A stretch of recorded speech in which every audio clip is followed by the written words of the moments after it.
आप सबका ज्ञान विहार एडुकेशन पर स्वागत है। आज रेलवे क्विज 4 का क्वेश्चन हम लोग डिस्कशन करेंगे। तो क्वेश्चन नंबर 1 में आपसे बोला जा रहा है कि यदि 433 इंटू 456 इंटू 43n का इकाई अंक n+2 है तो n का मान क्या होगा। तो इस तरह का क्वेश्चन जब भी आपको अगर मिले तो बाई ऑप्शन से इसको बनाना चाहिए। बाई ऑप्शन से जैसे कि आपका यहाँ पर इसका दोनों का इसका यूनिट डिजिट अगर बात करें तो कितना है, तो यूनिट डिजिट 3 इंटू इसका यूनिट डिजिट कितना 6 into unit digit n equal to n+2 होना चाहिए।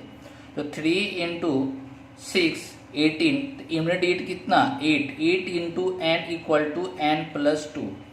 तो अब यहाँ पर जो आपका फॉर्मूला ये बनकर आया इस पर ही आपको बाई ऑप्शन का यूज करना है।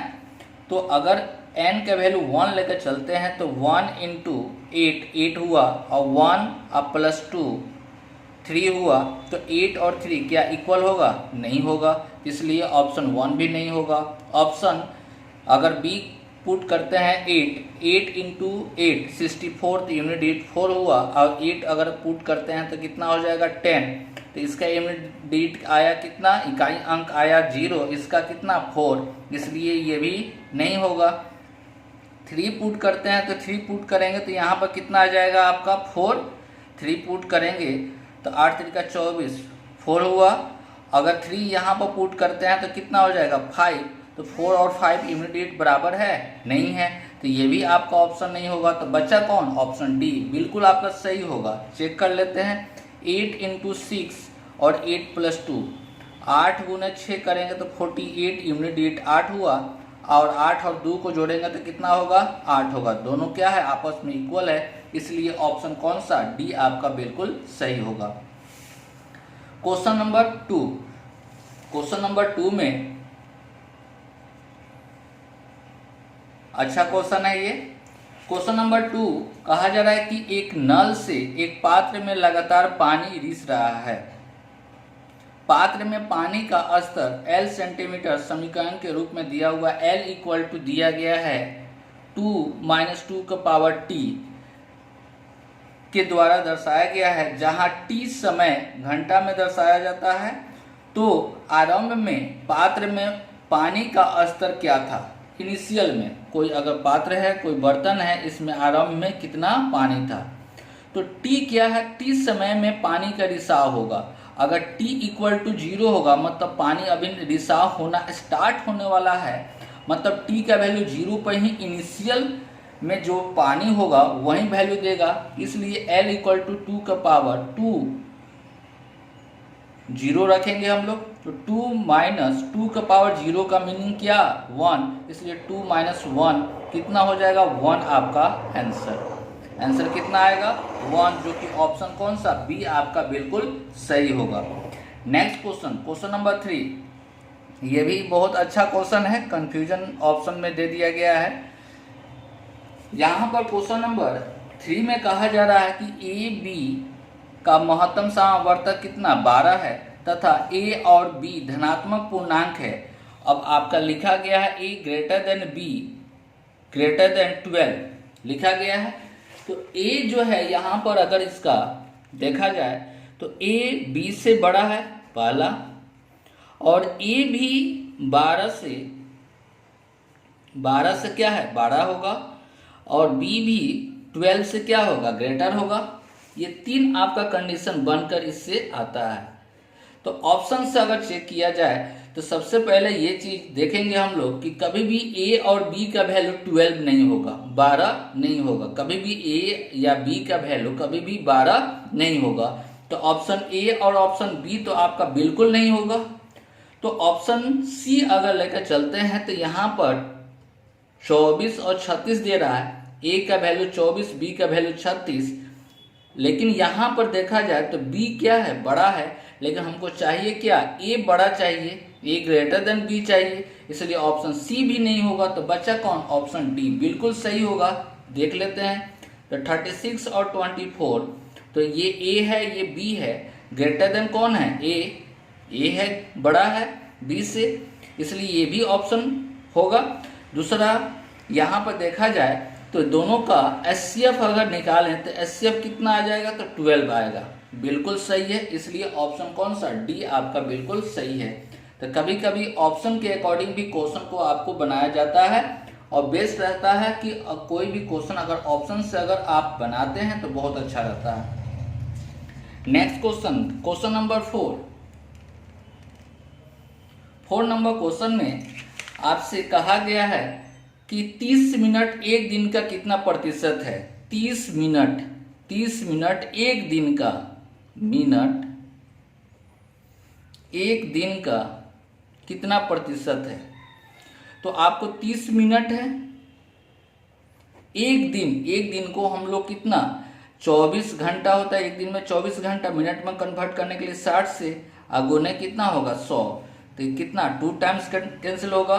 इसको कट करेंगे तो ये 6 और ये 25, तो 25/12, 12 में 25 से डिवाइड करेंगे तो 2 टाइम्स 24 आया 1.0, अभी भी भागा नहीं लगेगा तो 0। अब कितना बार में, तो 8 बार में 96 और 4 आया तो एक और 0 यहाँ पर 3, मतलब 2.083। ऑप्शन कौन सा, बी। अगर थोड़ा सा मिस्टेक कीजिएगा तो ऑप्शन ए आपका लग जाएगा, इसलिए इस तरह का क्वेश्चन में थोड़ा सा ध्यान से आपको बनाना होगा। क्वेश्चन नंबर 5 में आपसे कहा जा रहा है, बहुत अच्छा क्वेश्चन है ये भी। कहा गया है कि किसी वस्तु के क्रय मूल्य से ऊपर कितना प्रतिशत उसकी अंकित कीमत रखी जाए कि ग्राहक को 5% छूट देने के पश्चात दुकानदार को 33% का प्रॉफिट हो, लाभ हो।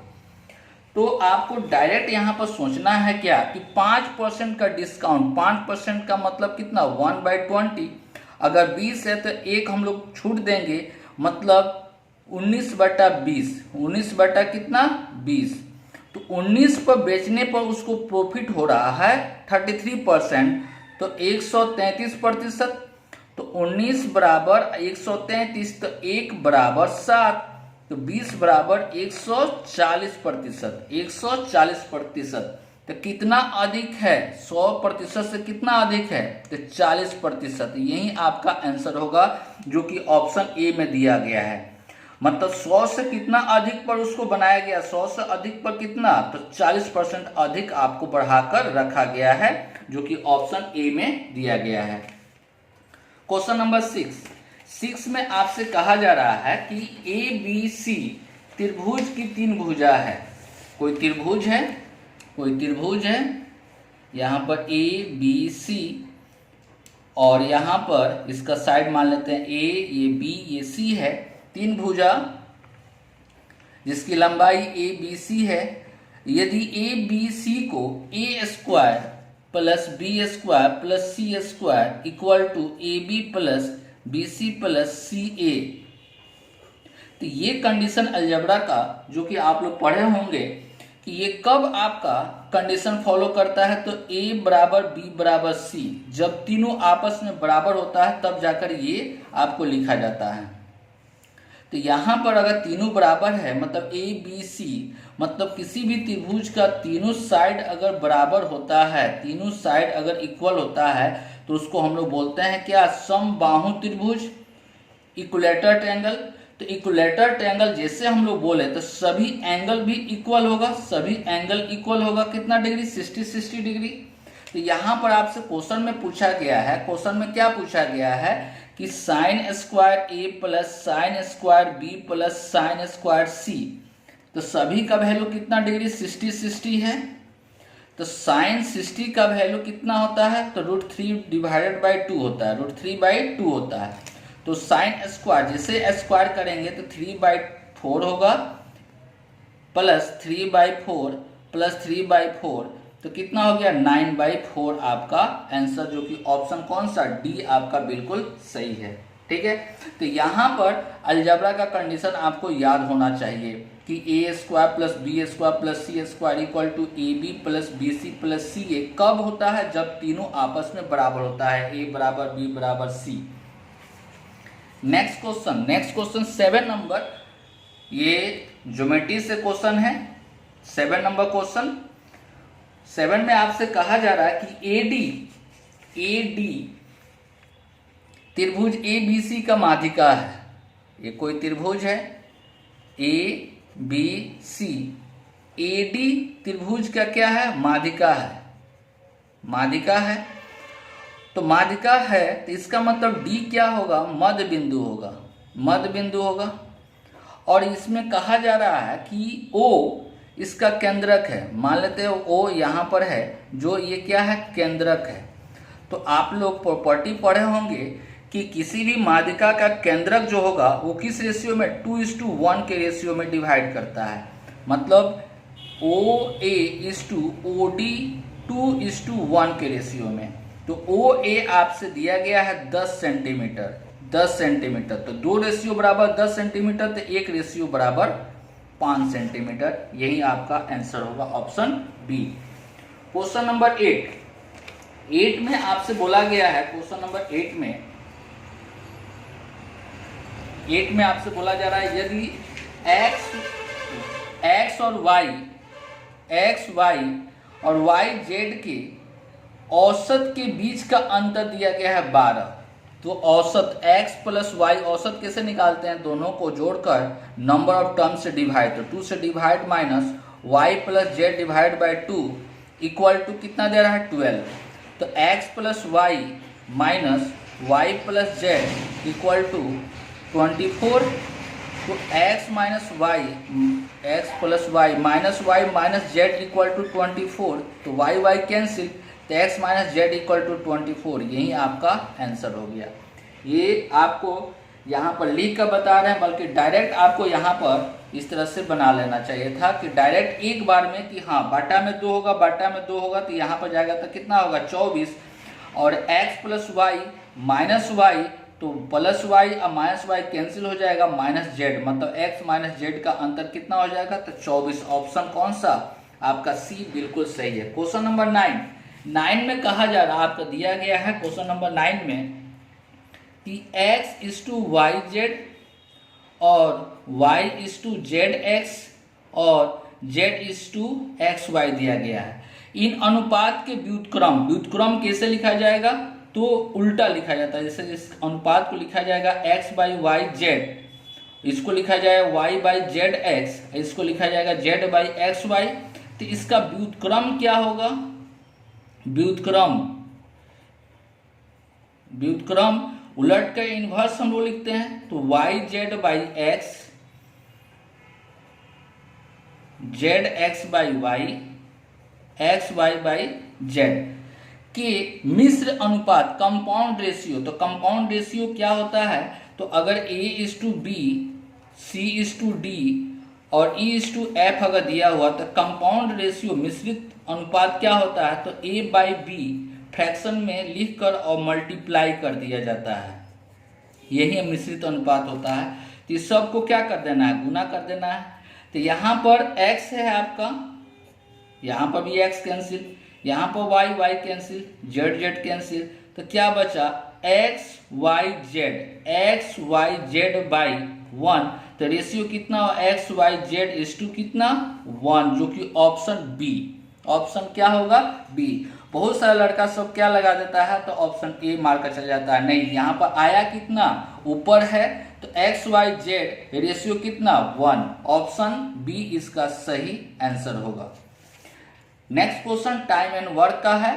कहा जा रहा है क्वेश्चन में कि ABC किसी काम को 9 दिन में पूरा कर सकता है, C अकेले इस काम को 36 दिन में पूरा करता है, तो A और B एक साथ काम करते हुए 50% काम कितने दिन में पूरा करेंगे? तो A और B, A plus B plus C तीनों मिलकर कितना दिन में? तो 9 दिन में पूरा करते हैं। C अकेले कितना? 36 दिन में। तो ये दिन का रेशियो निकालेंगे तो कितना? 1:4 आया। लेकिन इफिशियंसी का अगर रेशियो निकालेंगे तो 4:1, 4:1। तो यहाँ पर देखिए C का दिया गया है 1, तो C का रेशियो अगर 1 है तो A और B का रेशियो कितना होगा? 3 होगा। मतलब A प्लस B और C का इफिशियंसी देखा जाए तो 3:1। अगर ए बी सी तीनों का एफिशिएंसी देखेंगे तो कितना efficiency 4 efficiency tends to A B C कितना दिन में, तो 9 दिन में पूरा करता है तो 9।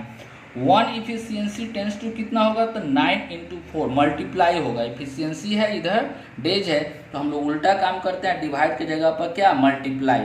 तो क्वेश्चन में कहा जा रहा है ए और बी, तो ए और बी 3 इफिशियंसी से देखा जाए तो 9 इंटू 4 डिवाइड बाई 3 कैंसिल हो जाएगा, कैंसिल होगा, कितना हो जाएगा आपका, तो